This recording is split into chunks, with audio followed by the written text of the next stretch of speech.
Muy buenas tardes. En primer lugar, agradecer a los organizadores de este evento de la Universidad Nacional Mayor de San Marcos y expresarles mis disculpas. No he preparado diapositivas, no me alcanzó el tiempo. He llegado de Cajamarca recientemente y Lima es tan grande que estoy en este momento dando esta participación desde la casa de un amigo, ¿no? Por eso que sale Roy Obregón en su cuenta, ¿no?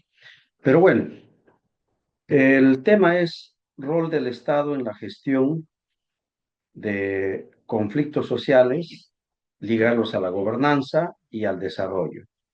Entonces, creo que para gestionar un conflicto es clave saber cómo defino yo el Estado, cómo defino la gobernanza y cómo defino el desarrollo, para recién entender cómo gestiono el conflicto social. O sea, no se trata de gestionar el conflicto social por gestionar. ¿Para qué? ¿A dónde me lleva? ¿Qué hago? ¿Mm? ¿Me hago el loco manejando el conflicto social o contribuyo a que se solucione el conflicto social? Entonces, mis diapositivas hubiesen sido unas cuatro: una sobre el Estado, otra sobre la gobernanza, otra sobre el desarrollo y la otra sobre el conflicto social, cómo gestionar. Pero voy a tratar en los minutos de manifestar en torno a mi experiencia y algunos conocimientos que tengo sobre estos temas. Bien, ¿qué es el Estado? El Estado, si nos vamos al diccionario, nos va a relacionar población con territorio y una organización del aparato público. Pero en el fondo, eh, a veces nos ayuda mucho a definir lo que es un Estado, no un diccionario, no las teorías que se hablan, sino que nos ayuda a definir un Estado directamente, cómo lo percibimos nosotros. A mí me causó mucho impacto cuando yo una vez pregunté a un ambulante qué era el Estado y me respondió de una forma parecida a la que habla un gran intelectual con una definición sorprendente de lo que es el Estado. Este ambulante me dijo: mira, el Estado son esas personas que vienen, me golpean, me quitan mi producto y se lo llevan. Ese es para mí el maldito Estado, no me deja trabajar, me dijo el ambulante. Y entonces llegamos a la conclusión que el Estado, sí, para definirlo hay que relacionar población, territorio, gobierno, o sea, un aparato, ¿no? Y que está en un espacio en el que puedes, que es un espacio soberano.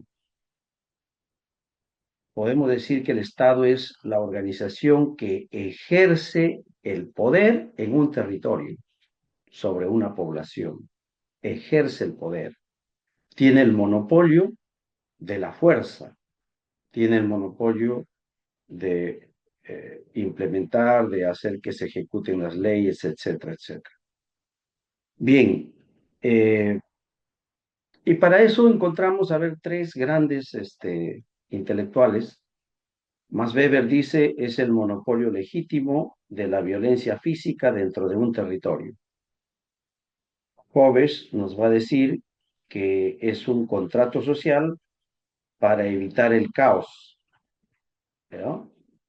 Y que se busca un Estado que se lleve bien con la naturaleza. Y para Marx es un instrumento el Estado, es un instrumento de la clase dominante para mantener su poder sobre las otras clases sociales o sobre los trabajadores. Y en el fondo eso es el Estado, es la organización que ejerce el poder para dominar, controlar, lograr la convivencia en una sociedad, etcétera. Bien, pasemos ahora a definir qué es la gobernanza. La gobernanza tiene que ver en cómo se ejerce las decisiones. O sea, si yo no puedo tomar decisiones, entonces no hay gobernanza. O sea, un gobierno tiene que tomar decisiones. Y si no le dejan tomar decisiones, no hay gobernanza. En el tiempo de gobierno de Pedro Castillo no había gobernanza porque no le dejaban tomar decisiones. El Congreso obstruía, no le dejaron ni un día tranquilo, hasta le sacaron leyes para que no gobierne con su gente, sino gobierne con la gente que tenía experiencia en los sectores de otros gobiernos anteriores. Y salió esa ley de la idoneidad pública, esa ley que fijó requisitos para acceder a viceministerios, direcciones nacionales, etcétera, que antes de Pedro Castillo no existía. Entonces, gobernanza es dejar que se tomen decisiones. En otras palabras, la gobernanza puede ser equivalente a hablar de estabilidad en un gobierno. Y para ello tiene que haber consenso, sobre todo entre los sectores políticos. O sea, el gobierno y la oposición tienen que encontrar un acuerdo, si no, no hay gobernanza, ¿no? O sea, los representantes elegidos al Congreso, los representantes del pueblo, tienen que lograr un acuerdo con los representantes del poder económico y del orden establecido. Entonces, gobernanza es eso, o sea, un proceso, una forma en que se logra consensos y funciona el aparato público. Nos da estabilidad y lógico, si afinamos un poquito más gobernanza, diríamos que debe haber una estrecha coordinación también en el mismo aparato, porque a veces el mismo gobierno no funciona y para ello tiene que haber una coordinación intersectorial. Por ejemplo, hay un conflicto social y si no hay gobernanza, el conflicto social solo lo ve un sector y de repente ese conflicto social está ligado a varios sectores, ¿no? ¿Por qué? Porque hay seres humanos que también se educan, que también tienen problemas de salud y no solamente su problema es el agua, ¿no? Entonces es obvio que se tienen que articular los sectores. Entonces gobernanza, ligándolo a conflicto social, implica el relacionamiento, la coordinación estrecha intersectorial para afrontar un conflicto. Y tiene que haber también una coordinación estrecha entre los tres niveles de gobierno, porque el poblador está en un distrito y luego pertenece ese distrito a una provincia y a una región. Entonces, gobierno municipal con gobierno regional y gobierno nacional tienen que articularse. Entonces, si se articulan y enfrentan un conflicto, coordinan, gestionan ese conflicto, entonces está funcionando la gobernanza para un conflicto social. Bien, pasemos a definir qué es el desarrollo. Eh, a mí me causa mucha jocosidad cuando encuentro yo muchos intelectuales, muchos libros de moda cada cierto tiempo, ¿no? Ahora la última moda es desarrollo territorial, o sea, los territorios se desarrollan, pero el territorio alberga a un grupo de personas y quien se desarrolla es la persona, no el territorio. Así que ahí están equivocados de cabo a rabo los que sostienen esa cosa, pero que es una moda. Si tú no repites la palabra desarrollo territorial, ya no estás de moda, ya no eres un académico al día. Y para mí son tonterías. El desarrollo se mide en la persona. El desarrollo económico se mide en la persona, porque no puedes confundir tú el crecimiento económico con desarrollo económico. Los cuadros macroeconómicos, los datos macroeconómicos, este, son los que nos dicen la economía está creciendo, pero tiene que reflejarse en cómo esa economía mejora el bolsillo del poblador. Y si mejora el bolsillo del poblador, mejora también la salud, la educación, su vivienda. y otras cosas más del poblador. A eso podríamos llamarle desarrollo, porque se está mejorando sus condiciones de vida del poblador. Si no mejora sus condiciones de vida del poblador, no podemos hablar de desarrollo. Peor, no puedes hablar de desarrollo económico ni desarrollo social. O sea, tienes que medir en la persona. Entonces, tampoco se puede confundir desarrollo con el proceso de modernización que sufren las ciudades. Lima va a tener un tren subterráneo. ¡Oh, desarrollo! ¡Qué hermoso desarrollo! Porque te vas a trasladar en 15, 20 minutos de un extremo a otro extremo de Lima metropolitana, subterráneamente. Eso no es desarrollo, eso es modernización. Porque de repente en esos vagones llevo delincuentes, gente inmoral, gente que sin ética, gente sin valores. O sea, llevo unos animalitos, solo que los llevo más rápido de un lugar a otro. El desarrollo tiene que medirse en la persona, en la satisfacción de sus necesidades y mejorar sus condiciones de vida. Y la condicionante para que tú mejores tus condiciones de vida es que tienes que mejorar tu bolsillo. El habitante tiene que mejorar su economía. Así que no son cuadros macroeconómicos. Entonces, desarrollo es eso. Y si viene un conflicto social, yo tengo que orientar que ese conflicto social se me convierta en una oportunidad para que esa población que está en conflicto social logre el desarrollo. No es cuestión de atender el conflicto social por atender. Y el Estado no atiende los conflictos sociales. El Estado hace demagogia en la práctica, en los conflictos sociales, no verbal, sino que les engaña, les encamina por otro lado. Esa es mi experiencia al manejar conflictos sociales desde la Defensoría del Pueblo, donde he estado trabajando, y ya entremos al tema de gestión de conflictos sociales. Y entonces, mi paso por allí dejé un aporte de carácter académico y práctico en el manejo de los conflictos sociales. Las etapas de un conflicto social, nos han dicho, son el inicio, luego viene el escalamiento, luego viene la crisis, y de ahí viene el desescalamiento y termina en el diálogo. Momentito, el diálogo está en todas las etapas del conflicto social. No puedo terminar en el diálogo. O sea, ese esquema es un esquema copiado de otros países y que ni siquiera se han puesto a revisarlo. No puede concluir en el diálogo. El diálogo tiene que existir en toda etapa, en todo momento, pero sí tiene que concluir en la resolución del conflicto, o en la postergación de su resolución del conflicto, o en el reinicio de un nuevo conflicto, si es que le engañas y no lo solucionas.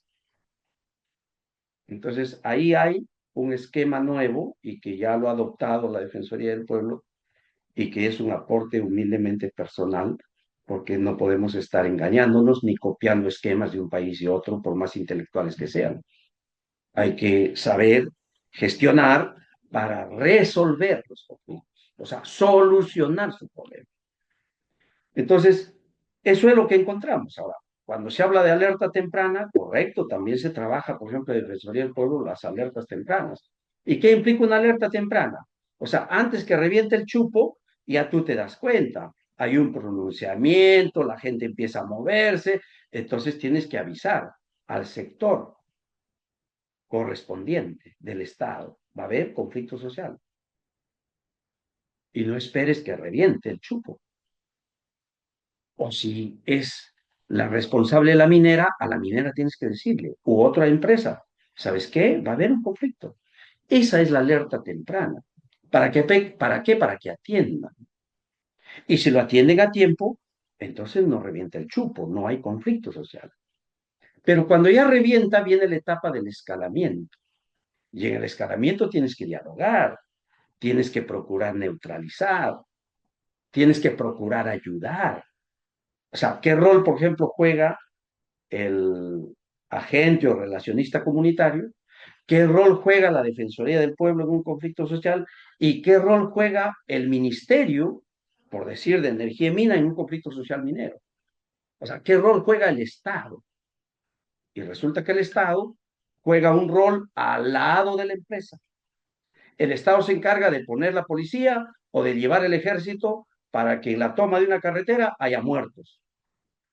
Y para que baje el conflicto, la gente se asuste y se termina. Fácil, ¿no? O sea, una solución momentánea que ayuda a la minera, pero que no soluciona el problema. Después va a venir nuevamente el conflicto. ¿Sí? Claro, lo que dicen es, ya con los muertos ya no se van a levantar de nuevo, porque con los 77 muertos del conflicto sociopolítico del año 2022-2023, ya la gente cree que nadie se va a levantar a protestar. Probablemente sí, porque no han habido ya marchas de ese tipo, pero la gente se ha desquitado en el voto y ahí quiere resolver su conflicto sociopolítico, que exigía tres banderas: Asamblea Constituyente, que se vayan todos, nuevas elecciones. Han habido nuevas elecciones, pero no se han resuelto los otros puntos, que era que se vayan todos, se han reciclado, no se han ido, han vuelto algunos. Entonces, parecido a este conflicto político, son los conflictos sociales, no se resuelve. Y quiero, para terminar, porque estoy en mi tiempo ajustado, manifestarle que el Estado es cómplice de las mineras, no asume un papel correcto, y hay varios artículos de estudiosos sobre el tema en los que hablan de cuál debería ser el rol del Estado en un conflicto social. Si el rol del Estado fuera independiente, no se metiera, ya sería una ventaja. Pero varios recomiendan que por lo menos el Estado asuma el rol de mediador. Mediador implica que no te vas a poner del lado de la minera y la minera te obliga a que pongas la policía y el ejército y haya muertos. Entonces, ese es un tema complicado, ¿no? Y el Estado te justifica, no, que la minería hace que crezca la economía y cómo es posible que los antimineros, que por acá, que por allá. Un momentito, señor, la minería no sostiene la economía del Perú. Y vamos a los datos del PBI, a los datos del presupuesto, que no es tema de ahora, pero en cualquier momento discutimos ese tema. Nos engañan. Pero bueno, el Estado tiene que ayudar a resolver el problema. Si está en manos de la empresa, tiene que exigir que la empresa resuelva el problema. Y lo más triste que hace el Estado y la complicidad con las empresas es la siguiente: instala mesas de diálogo. Y las mesas de diálogo no son para solucionar el problema del conflicto socioambiental. Los conflictos socioambientales en el Perú predominan, oscilan entre el 70 al 75% de todos los conflictos sociales en el Perú son socioambientales. Y la palabra socioambiental oculta que son problemas con la minería y que son problemas por la contaminación del agua. Y que la gente quiere que no contaminen su laguna, que no contaminen su quebrada, y nunca encuentran solución a ese problema. En la mesa de diálogo no hablan de la contaminación. En la mesa de diálogo dicen, no, esta es la mesa del desarrollo. Hablemos de las escuelas. Te falta una escuelita, yo te voy a traer como Estado. No lo molestes a la empresa. Yo, Estado, te pongo la escuela, te pongo tu posta. ¿Qué más quieres? Ya unas casitas rurales te pongo, ya tranquilo, pues déjalo trabajar la minera. Y el agua, no, ese tema no lo ves. Si el origen del problema ha sido el agua. Si las mesas de diálogo y llamadas del desarrollo son mesas para mecer, es una maca para engañar. Y el campesino dice, claro, sí necesito una escuela. Y de ahí dice, uy, pero el agua, hoy no quieren atendernos del agua. Y ya. Y ahí quieren matar el conflicto social. Señor, el origen del problema es el que tiene que solucionarse. El Estado es cómplice en ese caso. Cierro con lo siguiente. Defensoría, por ejemplo, hace muy bien en hacer el seguimiento del cumplimiento de los acuerdos y que están en actas. Eso ya es una buena tarea. Pero en realidad falta un órgano que obligue al Estado a defender a su pueblo y obligue a que las mineras cumplan y solucionen el problema. Y si el Estado tiene que solucionar un problema y está en sus manos, también está obligado a resolverlo. Pero el problema que origina un conflicto social, no que se desvíe. Así que las mesitas de diálogo son pues un engaño en los conflictos sociales. Y espero que en esta gestión de los conflictos sociales, el Estado, con sus organismos, como la PCM con su oficina de gestión social y diálogo, la Defensoría y las oficinas de conflictos que tienen varios ministerios, ojalá se reúnan y puedan dar una salida adecuada. No cómplice para no solucionar nada. Eso no es gobernanza. Eso no es desarrollo. Eso no es Estado. Eso es Estado-empresa o empresa que lo somete al Estado. Esas cosas no queremos.